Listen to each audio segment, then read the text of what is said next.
If you want to learn about self-help, if you want to understand yourself and see what kind of man you really are and learn how to fight through adversity and learn how to get up when life's difficult and learn how to control your mind and learn how to struggle, then you can go to the boxing gym and you can get your ass kicked. You do not need to read any books. You need to get in the gym, walk in there and say, I'm going to fight the best fighter here every single day and not quit until you can eventually beat him.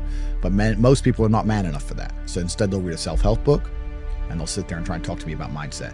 I learned my mindset in battle. My mindset is 87 professional fights. My mindset was learned in the reality of the real world. I don't need to read a self-help book. I don't need to read about motivation or confidence. I've been in the cage smashing people's faces in. I don't need to learn any of that stuff. So I learn in reality, and reality is always going to be a better teacher than a book, because you're not learning when you read books. You're regurgitating. You may be reading, but I don't believe you're truly learning. My coach used to say, if it doesn't hurt, you didn't learn. And I think he's completely right. And it's the same with entire life. You see people make the same mistake over and over again until it eventually goes really wrong. And it's only then they'll change. Then they change. So absolutely. So I learned how to become self-disciplined and become self-motivated and work hard. And I learned how to face adversity and find strength within myself I didn't know I had, because people were trying to kill me inside of a cage. I'm proud of myself, and I deserve to be. Most people don't deserve to be proud of themselves. And that's the truth. A lot of people say, oh, I have confidence issues. And I say, if I was you, I would have confidence issues. Of course. I completely understand why you have confidence issues. You're a dork. But we have to be realistic here. We have to be absolutely not realistic, because the world is brutal and it's harsh. If you're not proud of yourself, you probably don't deserve to be proud of yourself, so you're not going to feel happy. And you just talked about confidence. Confidence comes from competence. The reason I'm confident is because I'm good at everything. If I'm unhappy with something and I'm uncomfortable with something, I fix it. That's endless motivation, which I don't truly believe in as a concept, but that's endless fuel for the fire. If I was unhappy with something about myself, regardless of what it was, I would be able to take all of that discomfort and turn it into endless energy to get the problem fixed. But these people seem to be unhappy. Well, these people seem to sit and say, I'm really unhappy with X, but then stay doing X. So I don't believe they're truly actually unhappy. What you'll notice if you live life long enough is that somebody will sit and say to you, I'm unhappy being a loser. So why are you a loser? I just sit at home and play video games 7 days a week. And you're like, okay. And maybe 3 days of the week they're unhappy doing that. That's the time they email you, and that's the time they want to make a change.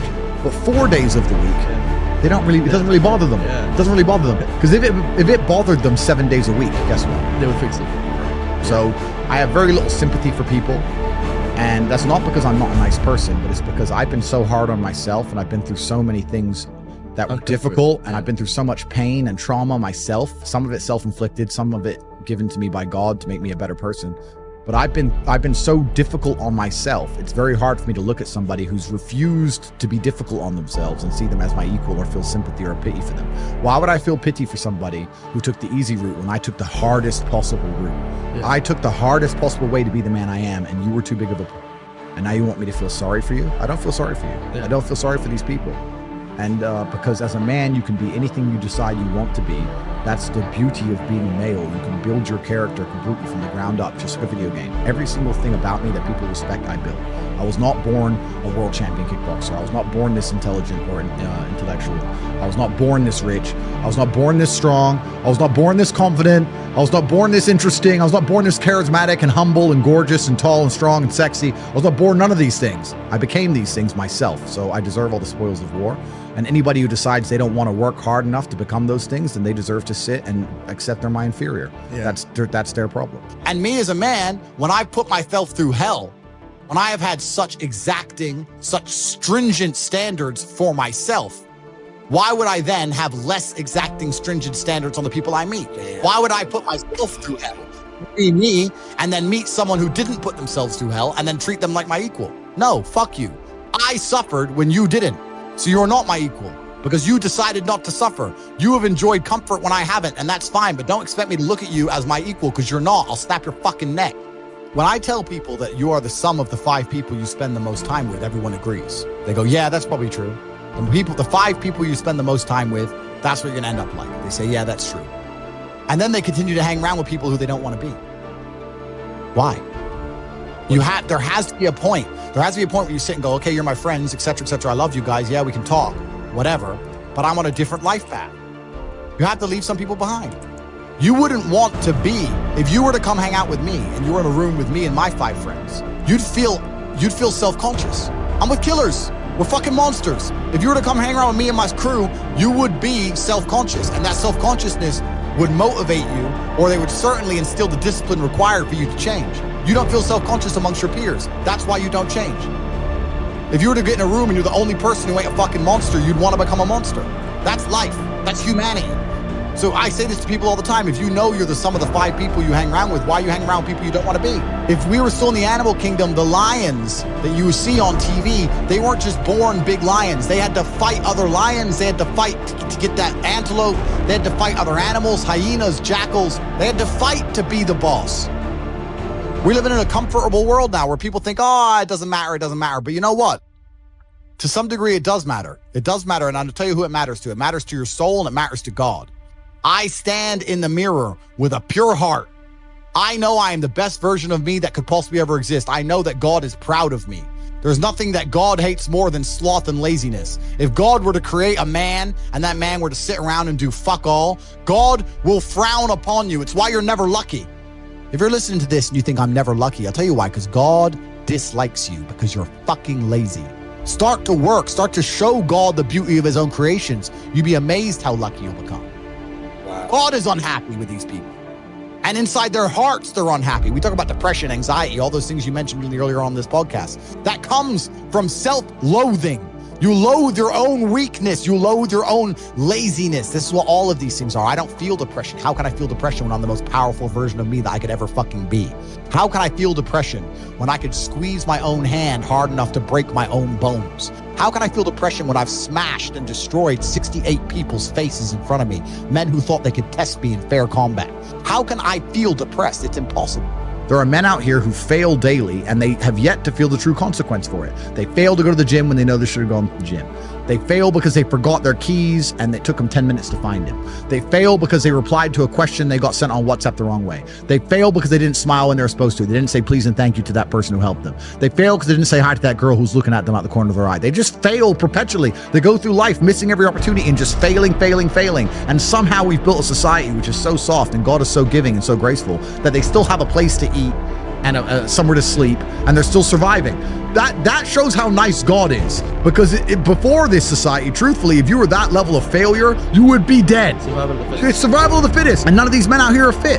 Their mindset isn't fit. Their reality isn't fit. They're failures. They're failures, and they're just failing every single day. And they go, oh, but you know what? Tomorrow I'll go to the gym. You've been failing your whole life.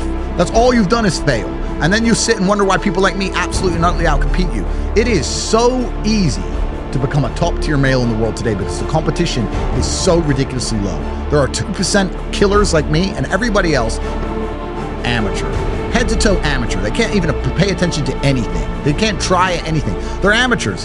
And it's really mind blowing to me because I've tried with all of my computational power to imagine having a mindset different to mine. And I just can't see a reality worth having. I can't see a reality worth living. I can't see how you're going to build a life worth experiencing if you have any other mindset. I can't see it. Yeah. I've never met somebody with a fantastic life who did not completely and utterly believe in themselves. I've never seen somebody massively succeed and they didn't believe in themselves, ever. I've never seen somebody who just allows life to happen to them and become blown off course by some sadness, end up doing massively monumental and important things. I've never seen it. It does, and it's never going to happen. And people at the bottom just don't seem to get it. They don't seem to wake up. And they don't seem to wake up because the people in charge try very hard to keep them asleep. If you had a whole bunch of people who were your slave, why would you tell them the truth about the world? I understand we all have trauma. Isn't that super disrespectful to them? Just think about this. When I didn't have enough money to buy whatever I wanted, I couldn't fall asleep at night. Because I understood there are people out there that did, and I didn't see them as better than me. And I thought, why are these people who I don't see as my superior living an experience that I can't live? And it bothered me to the point where I could not sleep. So yeah, that was real. When you talk about suffering mentally, I don't really consider that suffering. I have had a very painful life. I still think to a degree I do, but that's self-inflicted. But I can't imagine living any other way. I can't imagine living in this idea, this utopian, every day, just, girls, drink, hedonism. I don't want that. Yeah, it's degenerate. I think the only thing you can do that's not degenerate is usually be fighting a battle or solving a problem. Growth. Yeah, growth. Yeah, so you need to either fight a battle or solve a problem to avoid degeneracy, which means I'm constantly looking for them. So yeah, is my life difficult? Yeah. Am I complaining about that? No. In fact, I'd hate it for it to be any other way. If I feel extremely happy and excited, I'm going to use that as motivation or energy to do amazing things and do good and work hard. If I feel absolutely depressed and distraught, I'm going to use that as endless energy and motivation to do amazing things and work hard. It doesn't matter what you give me. Energy cannot be destroyed. It can only be converted and transferred. It doesn't matter what fuel you give me. If you give me diesel, petrol, kerosene, vodka, doesn't matter what you put inside of my engine. Hard work is going to come out. Absolutely. That's all I know how to do. Yeah. That's all I know how to do. It doesn't matter what fuel you put in my engine. My engine only knows how to do one thing, and that is succeed. That's all I know how to do. Yeah. So it doesn't matter what you feed me with. I'm going to be massively successful regardless. Yeah. It doesn't change it. Yeah. People who say it's only a week are people. They don't value time. That's the reason you're all poor, because you say it's only a week. So, it's tomorrow. Oh, I'll do it later. It's only an hour. It's only a day. It's only a minute. You are competing against people like me who do not waste a second. So I had to make a decision.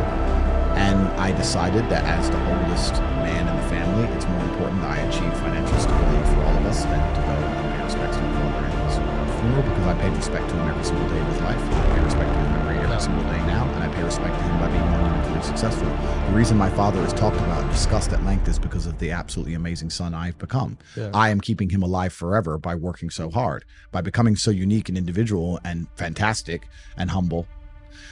The world asks me about my upbringings, and then my father's memory is kept alive. So I know I made the right decision, and I know he's happy with the decision I made. Yeah. A lot of people would have gotten emotional and decided, I had to go to the funeral and had a breakdown and went to the funeral and been sad, etc., etc. You did what your dad thought. I did what I was taught to do, which is perform. Yeah. That's what I was taught to do. I was upset, obviously. I was sad, obviously. I was heartbroken, of course. But I took all of that energy, and I worked harder than I've ever worked. I worked 22-hour days for months because I couldn't sleep. Yeah. And I became one of the most successful people on the planet. I don't understand how many humans function in the world today. I don't get people who don't think like me. I don't understand it. I'm like, well, then how have you survived this long? Life is hard. Life is difficult. Maybe I've just been unlucky, which I don't believe in, but I've had so much trauma and bad events and negativity and stress and all these things that have happened to me. And I've used all of it to be monumentally successful. If I wasn't that way inclined, with the workload that God put on my shoulders, I'd just be in a ditch somewhere. Yeah. I just would have killed myself by now. Like, I don't understand how people are functioning. If you're not thinking like me and you're going through life with any other mindset, you've been extremely fortunate that God smiled on you and allowed you to sit around most of the time doing jack shit, and you have yet to be punished for that. Yeah. I could never have lived that life. If I was a bit lazy or a bit, or I was a bit of a snake, or if I lied to people, I'd be dead by now. Like, so a lot of these people are just absolutely and utterly blessed by God that they managed to go through life with such a non-competitive mindset and they're still breathing. Like, I don't understand how people can think any other way. I've spoken to dudes and like, yeah, I had a bad couple months. Why? Oh, my girl left me. You've wasted months? You've wasted months over some... Like, you had the... Think of how much God loves you to have given you the grace and given you the opportunity to waste months of human time over some chick. Like, talk about blessed head to toe. If I waste months, empires are going to collapse. I'm going to end up in a cell or dead if I waste months. I have things to do every single day. I can't waste a second. Like, these people are just absolutely infinitely blessed, and their mindset is a product of that because they're spoiled children. Absolutely spoiled children. If you're going through life with any other mindset besides a hyper-competitive one, where you are capable of competing with some of the most dangerous men on the planet in all their forms, me and my network, and also my competitors. If you don't have that mindset, then you have to understand you are spoiled. You're spoiled by your reality, because there's a whole bunch of people out here daily who fail. There There are men out here who fail daily and they have yet to feel the true consequence for it. They fail to go to the gym when they know they should have gone to the gym. They fail because they forgot their keys and it took them 10 minutes to find them. They fail because they replied to a question they got sent on WhatsApp the wrong way. They fail because they didn't smile when they were supposed to. They didn't say please and thank you to that person who helped them. They fail because they didn't say hi to that girl who's looking at them out the corner of their eye. They just fail perpetually. They go through life missing every opportunity and just failing. And somehow we've built a society which is so soft and God is so giving and so graceful that they still have a place to eat and somewhere to sleep, and they're still surviving. That shows how nice God is. I wake up every day and I think, how do I make my life better? Nobody else wakes up each day and goes, how do I make Andrew Tate's life better? So if you're not the person who's waking up every day going, how do I improve my existence? Then nobody is. Nobody on the planet is considering improving your one spin on Earth. No one else cares. Nobody else cares. So if you don't care, then you're fucked. So you need to wake up and care. And it's amazing to me, like you're saying, how did I find my mentors? I just tried a bunch of them. Like when I had no money, I would try very hard I'd listen to lots of different people, or I tried different things, and I wasn't scared to invest in myself because I understand that, look, if he's taking time out of his life, then I need to reward him for it financially. And I tried very hard and I listened and I paid attention and I was never lazy. I don't believe there's a person on the planet who pays attention, tries their best, is never lazy, is on time, works hard, has a mentor, and is giving it his all, who isn't rich. I don't believe it. I think that if you do all those things, you're rich. And if you don't have any money, you're missing one of those key elements. Now you can fool yourself and you can fool everyone else and you can pretend you're doing them, but if you're truly honest with yourself, am I finding people who are trying to teach me what I want to know, and am I trying my best? And the answer is fucking no every time. I don't see why I wouldn't be doing something constructive. I'm conscious now. I've woken up. I'm either in the gym or I'm working. What else am I going to do besides turn my brain off in front of Netflix? It's just all clown work to me. If I'm awake, it's work or training, and that's how I've always lived, and that's just how I'm going to live as long as I can. If I get to a point where I feel need to slow down, then I knew who I wanted to be. I wanted to be the dude pulling up in the Lambo, 3 a.m, gets out. Everyone's like, who is this big, strong, rich dude? I wanted to be that man, so I became it. And if you don't want that, if you want to go be a musician and play guitar and get a bunch of chicks and chill in Bali and smoke weed, whatever, go, you can choose your character and build it.